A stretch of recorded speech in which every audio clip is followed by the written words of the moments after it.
রামিসার বাবার মতো হাজারো বাবা আছে যারা কিনা বাংলাদেশের বিচার ব্যবস্থার উপরে আস্থা হারাই ফেলাইছে, টোটালি কোনো আস্থা নাই। আপনি একটা জিনিস চিন্তা করেন,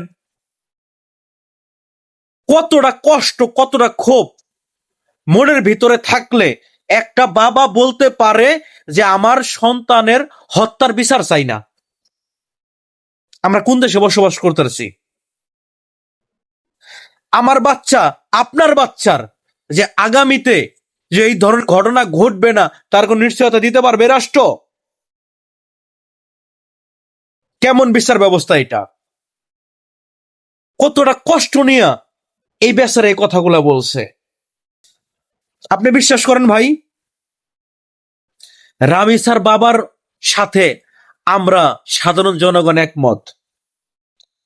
7 দিন, 15 দিন বা সর্বোচ্চ 1 মাস পরে এই রামিসার কোনো নামগন্ধই থাকবে না। আসিয়ার হত্যাকাণ্ড এবং আসিয়ার ধর্ষণের মামলার রায়টা কি ঝুলে আছে না?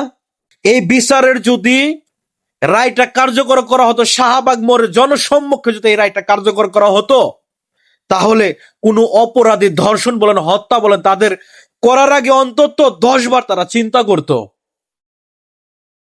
কোন দেশে বসবাস করতেছি, আমার সন্তানের কোনো নিরাপত্তা আছে দেশে? আপনি ভাই বিশ্বাস করেন, এই রামিসার ধর্ষকের বা হত্যাকারীরও কয়েকটা দিন পরে একটা উকিল দাঁড়াই যাইব।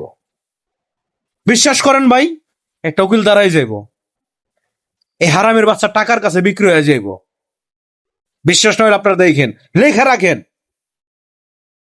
আমরা বিচার চাই, এমন বিচার চাই যাতে কিনা আমার সন্তান আগামীতে নিরাপদে চলতে পারে, আমার সন্তান নিরাপদে স্কুলে যেতে পারে, আমার সন্তান নিরাপদে খেলাধুলা করতে পারে।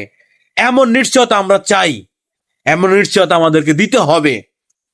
আর যদি না পারেন, তাহলে সাধারণ জনগণ আপনাদেরকে ক্ষমা করবে না, ক্ষমা করবে না বললাম। সাধারণ জনগণ আপনাদের ক্ষমা করবে না।